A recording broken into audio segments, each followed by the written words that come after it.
శ్రీమాత్రే నమ. జయ గురు దత్తాత్రేయ నమ. ఈ వీడియోలో మనం మకర రాశి వారికి ఏప్రిల్ 12 నుంచి 18వ తారీఖు మధ్యలో జరగబోయే వార ఫలాలు పరిశీలించినప్పుడు ప్రస్తుతం మకర రాశి వారికి చతుర్థ స్థానంలో శుక్రగ్రహ సంచారం, అటు పంచమ దశమాధిపతిగా ఈ మకర రాశి వారికి యోగకారకుడు శుక్రుడు. అటువంటి శుక్రుడు చతుర్థ స్థాన సంచారం వల్ల జాతకుడు చాలా సంతోషంగా ఆనందంగా ఫీల్ అవ్వడం జరుగుతూ ఉంటుంది. ఏదో ఒక శుభకార్యంలో పాల్గొనడం జరుగుతూ ఉంటుంది. గృహానికి అవసరమైనటువంటి గృహోపకరణాలు అవి సేకరించడం, గృహాన్ని అందంగా తీర్చిదిద్దడం జరిగే అవకాశం ఉన్నది.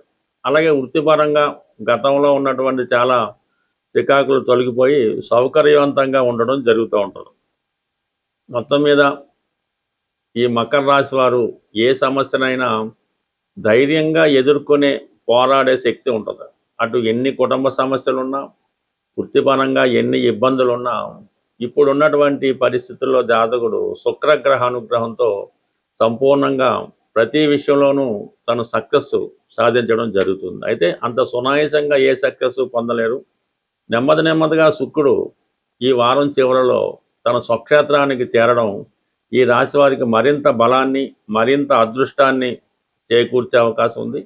అలాగే మీ జీవిత భాగస్వామిని ఎన్నుకునే విషయంలో చాలా వరకు ఈ శుక్రగ్రహం ఈ రాబోయే కొద్ది రోజుల్లో మీకు సహకరించడం జరుగుతూ ఉంటుంది. ఉద్యోగపరంగా కూడా ఒక అనుకూలమైనటువంటి మార్పు ఈ రాశి వారికి రావడం జరుగుతుంది. ఇక ప్రధానంగా రవి అష్టమాధిపతి అయినప్పుడు కూడా ప్రస్తుతం 3వ స్థాన సంచారం శని భగవానుడితో కలిసి సంచరించడం వల్ల ఏదో ఒక కొత్త ఉద్యోగ ప్రయత్నం మీరు చేస్తూ ఉంటారు. ఈ ఉద్యోగ ప్రయత్నానికి చాలామంది సహకరించడం కూడా జరిగే అవకాశం ఉంది. బట్ ఏదైనా ఎంత ప్రయత్నం చేసినా ఏదో విధంగా అది పోస్ట్పోన్ అయ్యే అవకాశాలు ఉన్నాయి. బట్ కానీ అనూహ్యంగా ఈ వారం 14వ తారీఖు తర్వాత శుక్రుడితో పాటు రవి కూడా చతుర్థ స్థానంలోకి రావడం జరుగుతుంది. అంటే అష్టమాధిపతి 4వ స్థానంలో రావడంతో సడన్గా మీకు స్థాన చలనం జరిగే అవకాశం ఉంది. అది మీరు ఇల్లు మారచ్చు, ఊరు మారచ్చు, దేశమైనా మారే అవకాశం ఉంది. అలాగే తప్పనిసరి పరిస్థితుల్లో మరి ఉద్యోగపరంగా మారవలసి ఉంటుంది. ఎందుకంటే అక్కడ దశమాధిపతి శుక్రుడు ఉన్నాడు కాబట్టి గతంలో కన్నా ఇప్పుడు మీకు ఉద్యోగంలో మారే అవకాశం వస్తుంది. ఈ ఉద్యోగం మారాలంటే కంపల్సరిగా ఈ సమయంలో మీరు ప్లేస్ కూడా మారవలసి ఉంటుంది. అది ఇమీడియట్గా కాకపోయినా ఈ 14వ తారీఖు నుంచి రవి ఇంకొక నెల రోజుల పాటు అంటే మే 14 వరకు చతుర్థ స్థాన సంచారంలో ఉచ్చులో ఉంటాడు కాబట్టి కామన్గా మీకు ఉద్యోగపరమైనటువంటి స్థానచలనం ఉండే అవకాశం ఉంది. ఇంచుమించు విద్యార్థులు కూడా చాలా గొప్ప సక్సెస్ అన్నది ఈ సమయంలో పొందడం జరుగుతూ ఉంటుంది. ఇక ప్రధానంగా మరి కుజుడు కూడా సాధారణంగా ఈ రాశి వారికి చతుర్థ లాభాధిపతిగా బాధకుడు. తృతీయ స్థానంలో శనితో సంచరించడం కూడా ఇది వృత్తిపరంగా మీరు టెక్నికల్ రంగంలో ఉన్న వాళ్ళకి, ఇంజనీరింగ్ కోర్సులో ప్రవేశం కోరుకున్న వారికి ఒక దూర ప్రాంతంలో అంటే మన రాష్ట్రంలో కాకుండా ఇతర రాష్ట్రంలో మీకు ఈ కాలేజీలో సీట్ రావడం అది జరిగే అవకాశం ఉంది. అలాగే మీరు క్రీడా రంగంలో ఉన్న లేదంటే ఏదైనా పోలీస్ డిపార్ట్మెంట్లో ఉద్యోగం కొరకు ప్రయత్నం చేస్తున్న కంప్లీట్గా మీ యొక్క సక్సెస్ రావడం జరుగుతూ ఉంటుంది. పోటీ పరీక్షల్లో విజయం లాంటిది రావడం జరుగుతుంది. బుధుడు కూడా ఇప్పుడు ఈ 3వ స్థాన సంచారం వల్ల కొన్ని చికాకులు, ఇబ్బందులు ఎదురైనప్పుడు కూడా ఈ బుధుడు కూడా కుజుడితో సమానంగా మీకు ఫలితం ఇవ్వడం వల్ల ఈ కాంపిటేటివ్ ఎగ్జామ్స్లో కంప్లీట్గా విజయం సాధిస్తారు. ఇది క్రీడా రంగంలో ఉన్న వాళ్ళకి మరింత ఉత్సాహాన్ని, మరింత బలాన్ని ఇచ్చే అవకాశం ఉంది. అయితే ఎందుకైనా మంచిది, కానీ ఏదైనా ఓ ప్రమాదకర వృత్తుల్లో ఉన్నప్పుడు బాగా ఎక్కువ కష్టపడేటప్పుడు రిస్క్ చేయకుండా సాధ్యమైనందుకు విశ్రాంతి తీసుకొని ముందుకు వెళ్ళాలి తప్ప ప్రమాదకరమైన వృత్తుల్లో పాల్గొన్నవారు, వాహనాలు వేగంగా నడుపుతున్నవారు కొద్దిగా జాగ్రత్త వహించడం మంచిది. ప్రధానంగా గృహంలో శుభకార్యాలు ఎంత కష్టపడినా వాయిదా పడడం జరుగుతూ ఉంటుంది. ఇంట్లో ఒకరికి సరైనటువంటి సత్సంబంధాలు లేకపోవడం, ఇంటి అవసరాలకి తేవలసినటువంటి వస్తువులు కానీ సదుపాయాలు కానీ సమకూర్చడంలో విఫలం అవుతూ ఉంటారు. అందరూ సంపాదిస్తుంటారు, ఎవరు బాధ్యత తీసుకోరు, ఆ ఇంటి ఇళ్ళాలు సతమతం అవుతూ ఉంటారు. ఇలాగా ఈ గృహ పరిస్థితి అల్లుకల్లోలంగా ఉన్నప్పుడు ఒక చక్కని పరిష్కార మార్గం ఇది చాలా సక్సెస్ఫుల్గా రావడం జరిగింది. ఇది చాలా నమ్మకంతో చేయవలసి ఉంటుంది. ఒక మంచి శుభ్రమైనటువంటివి న్యూ స్టాకులో ఉన్నటువంటి పసుపు కొమ్ములు ఒక 111 తీసుకోవాలి.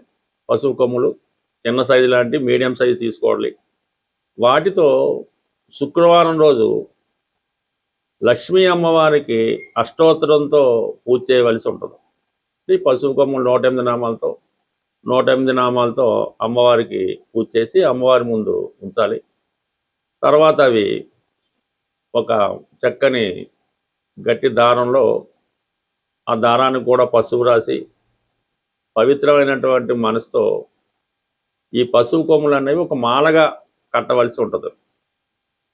ప్రతి పసుపు కొమ్ము కట్టేటప్పుడు ఈ అమ్మవారి నామాన్ని జపిస్తూ ఈ 108 పసుపు కొమ్ముల్ని ఒక మాలగా తయారు చేసి మీ గృహం ప్రధాన గుమ్మానికి కట్టవలసి ఉంటుంది. అంటే మామూలుగా మామిడి తోరణం కట్టినట్టుగా ఈ 108 పసుపు కొమ్ములతో చేసినటువంటి మాలని చక్కగా అలంకరించడం వల్ల మరి మీ గృహంలోకి చాలా వరకు మంచి ఎనర్జీ రావడం జరుగుతుంది.